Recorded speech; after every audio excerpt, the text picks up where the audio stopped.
Mangaluru mirror ಸುದ್ದಿ ಸಂಚಯಕ್ಕೆ ಸ್ವಾಗತ. ನಾನು ನಿವೇದಿತಾ. ಧರ್ಮದ ಮೂಲ ಎಲ್ಲಿಯೂ ಸಿಗುವುದಿಲ್ಲ. ದೈವಭೂತದ ಬಗ್ಗೆ ದಕ್ಷಿಣ ಕನ್ನಡ ಮತ್ತು ಉಡುಪಿ ಜಿಲ್ಲೆಯಲ್ಲಿ ವ್ಯಾಪಕ ನಂಬಿಕೆ ಇದೆ. ಈ ಬಗ್ಗೆ ವಿವಾದ ಸೃಷ್ಟಿಸುವ ಅಗತ್ಯ ಇಲ್ಲ ಎಂದು ಧರ್ಮಸ್ಥಳದ ಧರ್ಮಾಧಿಕಾರಿ ಡಾಕ್ಟರ್ ವೀರೇಂದ್ರ ಹೆಗ್ಗಡೆ ಹೇಳಿದರು. ನಗರದಲ್ಲಿ ಶುಕ್ರವಾರ ರಾತ್ರಿ ತಮ್ಮ ಕುಟುಂಬದವರೊಂದಿಗೆ ಕಾಂತಾರ ಸಿನಿಮಾ ವೀಕ್ಷಿಸಿದ ನಂತರ ಅವರು ಮಾತನಾಡಿದರು. ದೈವವು ಹಿಂದೂ ಧರ್ಮದ ಆಚರಣೆ ಅಲ್ಲ ಎಂಬ ನಟ ಚೇತನ್ ವಿರುದ್ಧ ಮಾಧ್ಯಮದವರು ಹೇಳಿಕೆ ಪ್ರಶ್ನೆಗೆ ಅವರು ಧರ್ಮದ ಭಾಗ ಹೌದೋ ಅಲ್ಲವೋ ನನಗೆ ಗೊತ್ತಿಲ್ಲ. ನಮ್ಮ ಜಿಲ್ಲೆಯ ಮೂಲ ಸ್ವಭಾವ ಅರಿಯದೆ ಮಾತನಾಡುವುದು ಸರಿಯಲ್ಲ. ಧರ್ಮದ ಮೂಲ ಎಲ್ಲಿಯೂ ಸಿಗುವುದಿಲ್ಲ. ನಂಬಿಕೆ ಆಚರಣೆ ಸ್ವಾಭಾವಿಕವಾಗಿ ಬೆಳೆದು ಬಂದಿದೆ. ದೈವಾರಾಧನೆ ಮೇಲೆ ನಮಗೆ ನಂಬಿಕೆ ಇದೆ. ಇದನ್ನು ಧರ್ಮದ ಜೊತೆ ತಳುಕು ಹಾಕಿ ವಿಮರ್ಶೆ ಮಾಡುವ ಅಗತ್ಯವಿಲ್ಲ ಎಂದರು.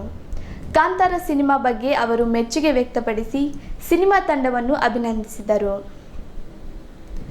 ದೈವ ನರ್ತಕರಲ್ಲಿ 60 ವರ್ಷ ಮೇಲ್ಪಟ್ಟವರ ಸಂಖ್ಯೆ ತುಂಬಾ ಕಡಿಮೆ ಇರುವ ಕಾರಣ 50 ವರ್ಷ ದಾಟಿದ ದೈವ ನರ್ತಕರಿಗೂ ಸರ್ಕಾರ ಮಾಸಾಶನ ನೀಡಬೇಕು ಎಂದು ದಯಾನಂದ್ ಕತ್ತಲ್ ಸರ್ ಒತ್ತಾಯಿಸಿದ್ದಾರೆ. ಸುದ್ದಿಗೋಷ್ಠಿಯಲ್ಲಿ ಮಾತನಾಡಿದ ಅವರು ದೈವ ನರ್ತಕರಿಗೆ ಮಾಸಾಶನ ಪ್ರಕಟಿಸಿದ ಸರ್ಕಾರಕ್ಕೆ ಅಭಿನಂದನೆ ಸಲ್ಲಿಸಿದ್ದರು. ದೈವ ನರ್ತಕರು ಹಗಲು ರಾತ್ರಿ ಎನ್ನದೇ ದಿನದಲ್ಲಿ ಸತತ 16 ಗಂಟೆಯವರೆಗೂ ಸತತ ದೈವಾರಾಧನೆಯಲ್ಲಿ ತೊಡಗಿದ್ದವರುಂಟು. 60 ವರ್ಷ ಮೀರಿದ ಬಳಿಕ ಮಾಸಾಶನ ಸಿಕ್ಕಿದ್ದರೆ ಅದನ್ನು ಅನುಭವಿಸುವುದಕ್ಕೆ ಅವರಿಗೆ ಪ್ರಾಯ ಇರುವುದಿಲ್ಲ ಎಂದರು. ದೈವದ ಕೋಲ ಕಟ್ಟುವವರು ಮಾತ್ರ ದೈವಗಳ ಸೇವೆ ಮಾಡುವುದಲ್ಲ, ದರ್ಶನ ಪಾತ್ರಿಗಳು, ದೀವಟಿಕೆಯವರು, ವಾಲಗದವರು ಸೇರಿದಂತೆ ಇತರ 16 ಚಾಕರಿ ವರ್ಗಗಳಲ್ಲೂ ಶೋಷಿತ ಇದ್ದಾರೆ. ಇವರಿಗೂ ಈ ಮಾಸಾಶನ ಸೌಲಭ್ಯ ವಿಸ್ತರಿಸಬೇಕು ಎಂದು ಅವರು ಒತ್ತಾಯಿಸಿದ್ದರು. ಅರುಣಾಚಲ ಪ್ರದೇಶದಲ್ಲಿ ಪತನಗೊಂಡ ಸೇನಾ ಹೆಲಿಕಾಪ್ಟರ್ನಲ್ಲಿ ಕಾಸರಗೋಡಿನ ಕೆವಿ ಅಶ್ವಿನ್ ಎಂಬ ಯೋಧ ಹುತಾತ್ಮರಾಗಿದ್ದಾರೆ. HAL ನಿರ್ಮಿತ ರುದ್ರ ಎಂಬ ಸುಧಾರಿತ ಹೆಲಿಕಾಪ್ಟರ್ನಲ್ಲಿ ನಿನ್ನೆ ಪತನಗೊಂಡು 4 ಮೃತಪಟ್ಟಿದ್ದರು. ಇವರಲ್ಲಿ ಕಾಸರಗೋಡಿನ ಚೇರ್ವತ್ತೂರು ನಿವಾಸಿ ಕೆವಿ ಅಶ್ವಿನ್ ಈ ಹೆಲಿಕಾಪ್ಟರ್ ಪತನದಲ್ಲಿ ಮೃತಪಟ್ಟಿದ್ದಾರೆ. ಈ ಕುರಿತು ಸೇನಾ ಅಧಿಕಾರಿಗಳು ಅಶ್ವಿನ್ ಅವರ ಮನೆಗೆ ಕರೆ ಮಾಡಿ ಮಾಹಿತಿ ನೀಡಿದ್ದು ಮನೆಯಲ್ಲಿ ಶೋಕ ಮಡುಗಟ್ಟಿದೆ. ಅಶ್ವಿನ್ ಅವರು ಸೇನೆಗೆ ಸೇರಿ 4 ವರ್ಷಗಳಾಗಿದ್ದಷ್ಟೇ ಎಲೆಕ್ಟ್ರಾನಿಕ್ ಆ್ಯಂಡ್ ಮೆಕ್ಯಾನಿಕಲ್ ವಿಭಾಗದಲ್ಲಿ ಸೇನೆಗೆ ಸೇರ್ಪಡೆಗೊಂಡಿದ್ದರು. ಇತ್ತೀಚೆಗೆ ಅವರು ರಜೆಯಲ್ಲೂ ಮನೆಗೂ ಬಂದಿದ್ದರು. ಅಶ್ವಿನ್ ಮೃತಪಟ್ಟಿರುವ ಸುದ್ದಿಯನ್ನು ಸೇನೆ ಖಚಿತಪಡಿಸಿದ ಬಳಿಕ ಅವರ ಕುಟುಂಬ ಮತ್ತು ಸ್ನೇಹಿತರು ಅಪಘಾತಕ್ಕೆ ಒಳಗಾಗಿದ್ದಾರೆ. ಬೆಂಗಳೂರಿಗೆ ಹೊರಟಿದ್ದ ಉಪನ್ಯಾಸಕಿಯೊಬ್ಬರು ತಾವು ತೆರಳಬೇಕಿದ್ದ ರೈಲನ್ನು ಬಿಟ್ಟು ಅದೇ ರೈಲಿನಲ್ಲಿ ತೆರಳಲು ಬಂದ ಅಸ್ವಸ್ಥಗೊಂಡು ಬಿದ್ದ ಪ್ರಯಾಣಿಕರ ಪ್ರಾಣ ಉಳಿಸಿದ ಘಟನೆ ಬಂಟ್ವಾಳ ನಿಲ್ದಾಣದಲ್ಲಿ ನಡೆದಿದೆ.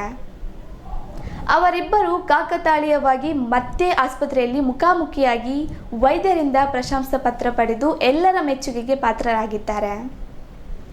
ನೆಲ್ಯಾಡಿಯಲ್ಲಿರುವ ಮಂಗಳೂರು ವಿವಿ ಕಾಲೇಜಿನಲ್ಲಿ ಉಪನ್ಯಾಸಕಿಯಾಗಿರುವ BC ರೋಡು ನಿವಾಸಿ ಹೇಮಾವತಿ ಅವರು ಸೆಪ್ಟೆಂಬರ್ 28ರ ರಾತ್ರಿ ಬಂಟ್ವಾಳದಿಂದ ಬೆಂಗಳೂರಿನಲ್ಲಿರುವ ಮಗಳ ಮನೆಗೆ ತೆರಳಲು ರೈಲಿಗಾಗಿ ಕಾಯುತ್ತಿದ್ದರು. ರೈಲು ಆಗಮಿಸುತ್ತಿರುವಷ್ಟರಲ್ಲೇ ವ್ಯಕ್ತಿಯೊಬ್ಬರು ಹೃದಯಾಘಾತಗೊಂಡು ಬಿದ್ದಿದ್ದರು. ತತ್ಕ್ಷಣ ಉಪನ್ಯಾಸಕಿ ಅವರ ರಕ್ಷಣೆಗೆ ಮುಂದಾಗಿ ತಾವು ಹೋಗಬೇಕಿದ್ದ ರೈಲನ್ನು ಬಿಟ್ಟರು.